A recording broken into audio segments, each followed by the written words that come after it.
What's going on YouTube? Ferocity here. I hope you guys are doing well. Let's talk about two boxing here in Black Ops 6. As it feels like this method of skirting the skill-based matchmaking or engagement-optimized matchmaking system has grown in popularity throughout the life cycle of this game and with the launch of Warzone as well. More and more players just seem to utilize this method to find fun in this game. And I'm not here to ruin that fun. I'm not here to say don't two-box. I'm here to question why these are the lengths that players must go to enjoy the game. Why is it that they need to boot the game up with a bot account just to have a fun lobby instead of a lobby dripping with sweat and unenjoyment? Now, personally, I've never tried the two-box method, so I don't know the type of game I'd find. But I would assume the game might be a little bit more responsive. The connection might be a little bit better.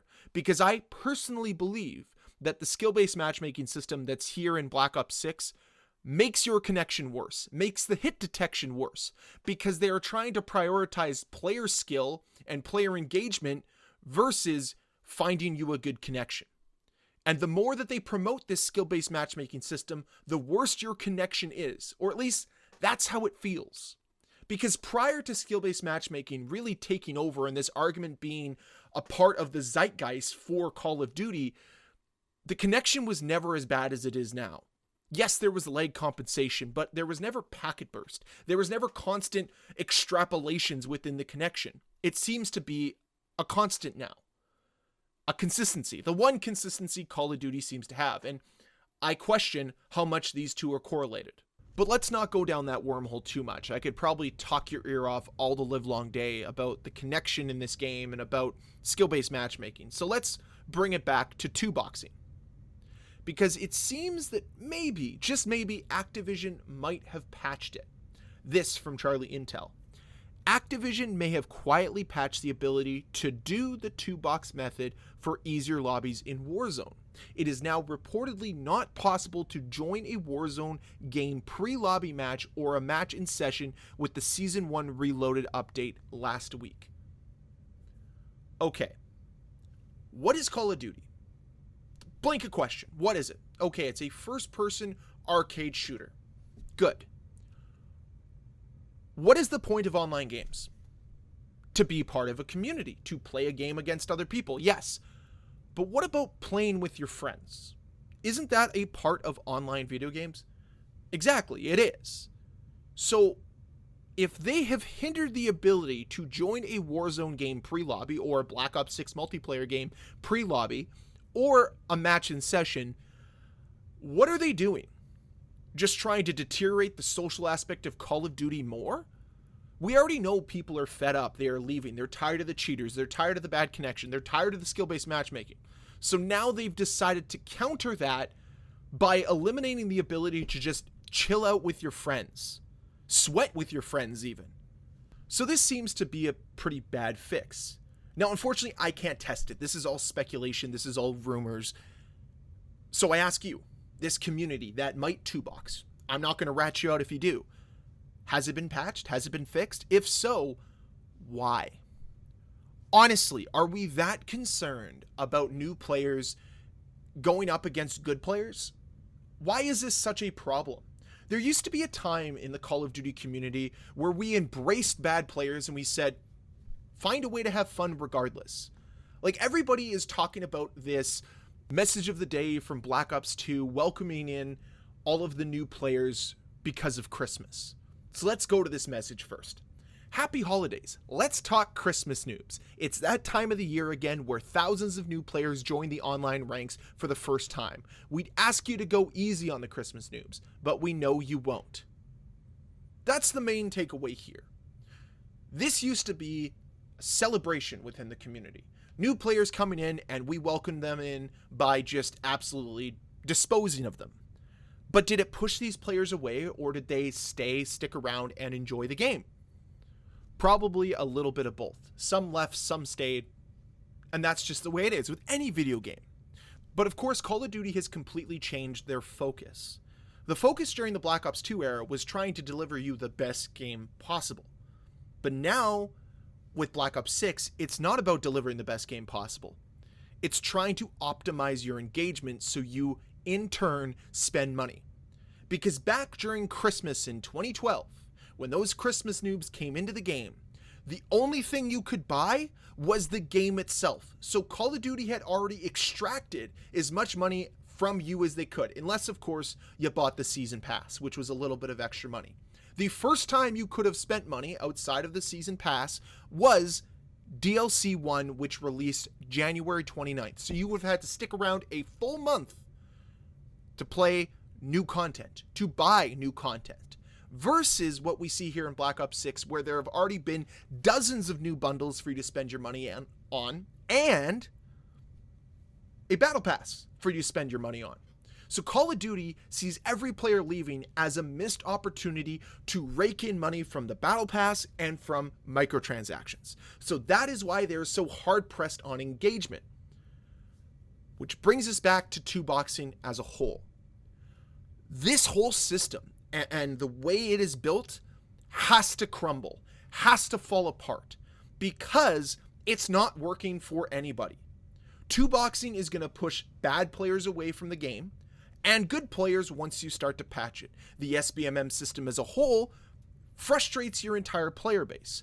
So really, what is the answer? Figuring out what worked before.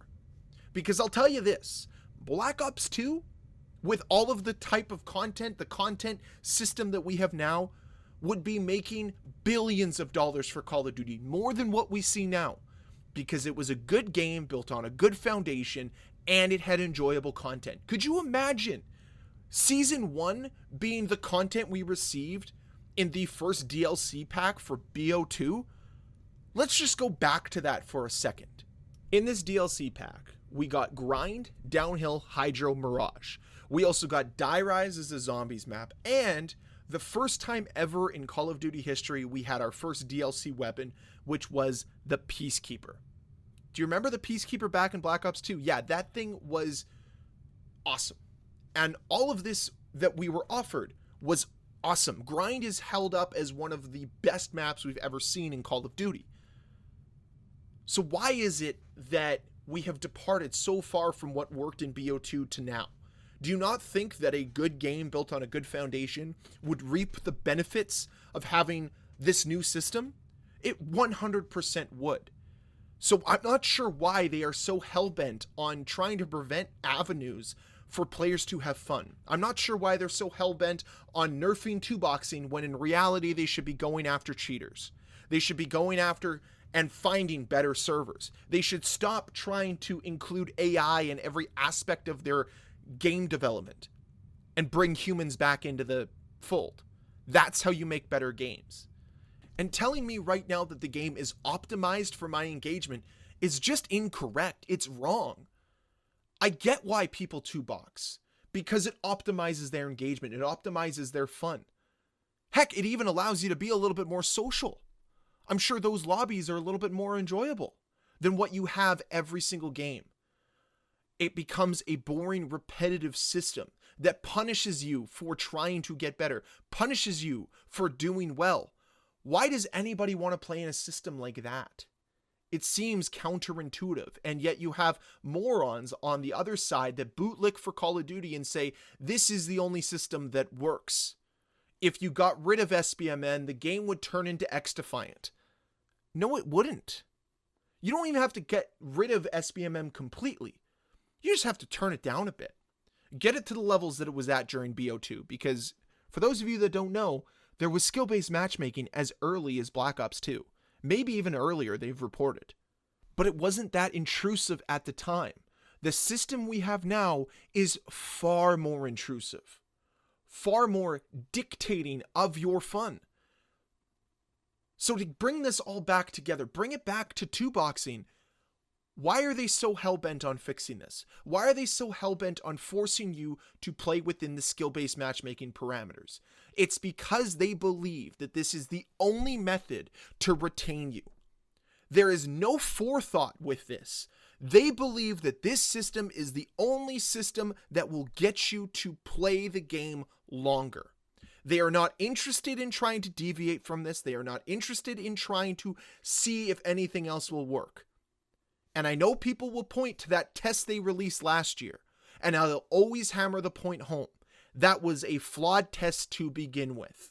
And it skewed the results in Activision's favor to get you to believe that this is the only method to retain bad players. This is the only way to keep casuals engaged. We were all casuals once. I know I'm not. I talk about this for a hobby now. I'm not casual about Call of Duty, but I know that I used to be. And the reason why I turned from a casual into a hardcore was because the game was built to be fun. What is fun about forcibly pushing players to join bot lobbies just to have fun? Where did this franchise lose its way? Why is it that they are so against innovating, trying something out and seeing if it's going to succeed or fail? They're just wanting to stay within the course they're in right now, regardless of if it pisses off their community or not. It's very clear there's a breaking point being reached. We saw it boil over a little bit with the AI nonsense over the weekend. We're seeing it with the continued issues with the connection. And now, of course, they're trying to prevent you from being social with your friends because some people are exploiting the matchmaking system to their benefit. Who cares? Go after those who exploit the game for their own benefit. Exploit cheating parameters for their own benefit. Why don't you go after them first? Start with the streamers. Start with those that cheat for their own personal gain so they can get more money off of brainless idiots who think they're legitimate players. But anyways, I could rant all day and I'm not going to take more of your time. I will say I'd love to hear your thoughts on 2boxing down below. Where do you lie? Do you think it's been patched? Do you think it's a good thing or bad thing? Or do you think it is just a symptom of a much larger issue, which is skill-based matchmaking? Love to hear those thoughts down below in the comments section. And as always, guys, if you enjoyed this video, please hit that like button. If you want to see more videos from me, please hit that subscribe button. I'll talk to you guys next time. Bye.